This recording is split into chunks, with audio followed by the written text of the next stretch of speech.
गजानन महाराजांच्या 148व्या प्रकट दिनाच्या निमित्तानं ठाण्यामधल्या मंदिर परिसरामध्ये भाविकांची मोठी गर्दी झाली आहे आणि याच पार्श्वभूमीवरती मंदिराच्या प्रशासनाकडून चोख व्यवस्था देखील करण्यात आली आहे। आज दिवसभर भाविकांना मंदिरामध्ये महाप्रसादाचा लाभ घेता येईल। मंदिर परिसरामध्ये कोणताही अनुचित प्रकार घडू नये यासाठी चोख बंदोबस्त तैनात करण्यात आलाय। आढावा घेतलाय आमच्या प्रतिनिधींनी।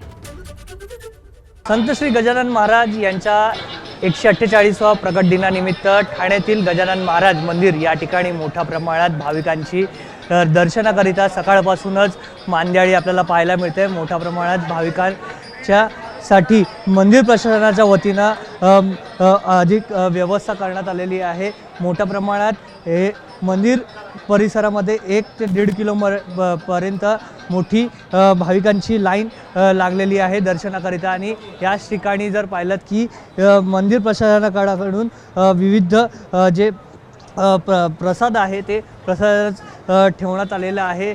तर किती वाजता आला आहेत आणि आता दर्शन करणार आहेत काय एक भावना आहे? आम्हाला झाला असेल एक अर्धा पाऊण तास झाला असेल आणि आता छान एकदम व्यवस्था वगैरे एकदम छान केलेली आहे। सुविधा चांगली आहे, इकडे एकदम व्यवस्थित आहे, काही प्रॉब्लेम नाही आहे आणि रेग्युलर चांगला व्यवस्था आलेला आहे। तसं काही धक्काबुक्की नाही, कुठे काही हे नाही आणि एकदम प्रॉपर चालू आहे करेक्शन आणि संशय चांगले आमच्या इकडे।